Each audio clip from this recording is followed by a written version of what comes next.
he noticed a slight movement of her head.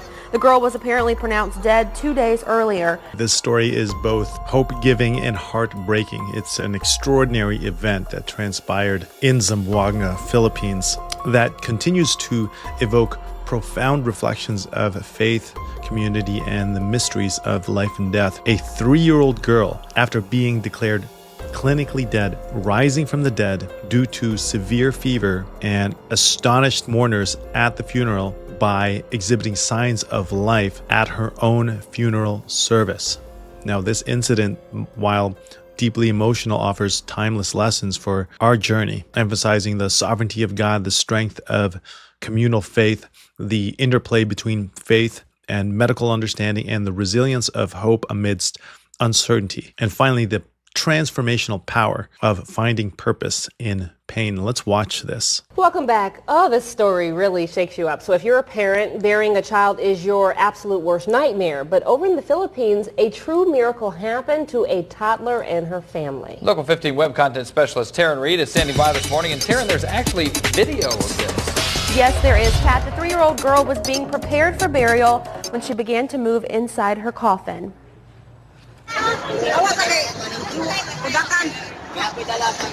A neighbor of the family had opened the girl's coffin to adjust the body when he noticed a slight movement of her head. The girl was apparently pronounced dead 2 days earlier. Video footage posted online shows the ceremony erupting in chaos as a man and woman identified by the Philippine Star as the girl's chaos line show earlier. Video Wow, the girl's coffin to adjust the Oh my. Just that, and she's so pale. Whew. Well, you know, as we commence this reflection, we're confronted really with the inherent unpredictability of life. This family, engulfed in sorrow, experienced an unforeseen moment of hope when their child showed signs of life during the funeral. Can you imagine? This is during the funeral. And this occurrence serves as a poignant reminder that despite our human understanding of plans, God's purpose often transcends our comprehension. In Proverbs 19:21, it articulates this very truth.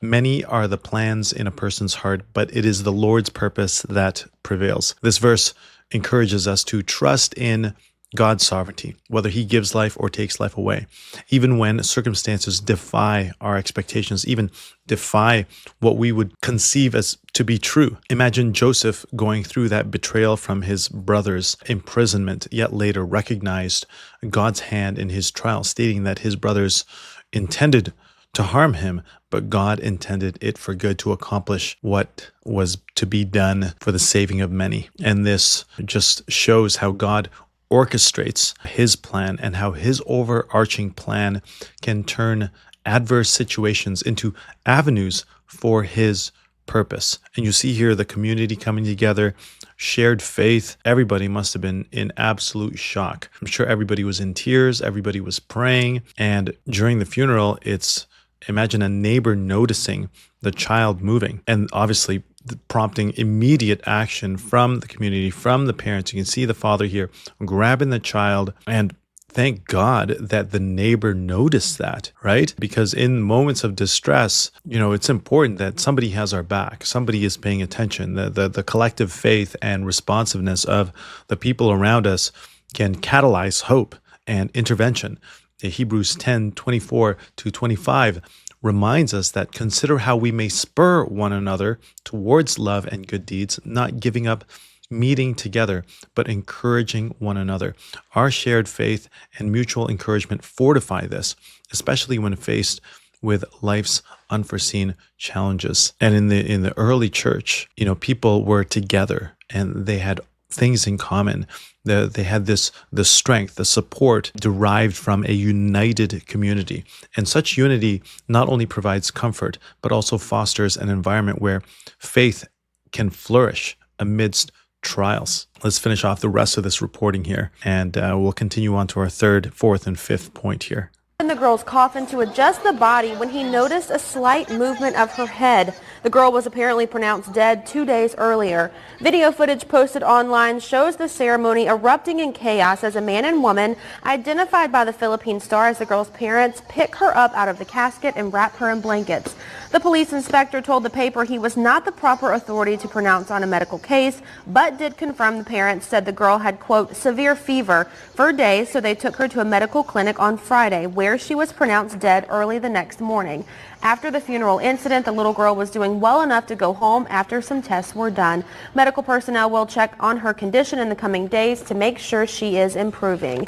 You can see this video again on our website. Check out the around. Wow. So this is crazy, right? I mean, this incident brings up light in the delicate balance between faith and medical knowledge. We've been in situations where doctors have said there's no chance, and we've seen miraculous healings. Just recently, I was praying at a friend's church for his sister, and the doctors basically said that his sister will not make it. She's a vegetable for life. And then everybody gathered and started praying, and guess what? She started moving. They said she's going to be dead on her entire right side is going to be paralyzed. And literally, when the doctor said that, a few minutes later, she started moving her right side. She wasn't conscious yet, but she started moving her right side. They said, you know what? Well, they said, well, if she actually farts or, does something, then that's a good sign. If she's able to breathe on her own, that's a good sign. And wouldn't you know it, the community came around, started praying for her, did not give up. We were one of the ones praying for her. Our church was one of the ones praying for her. And now she's showing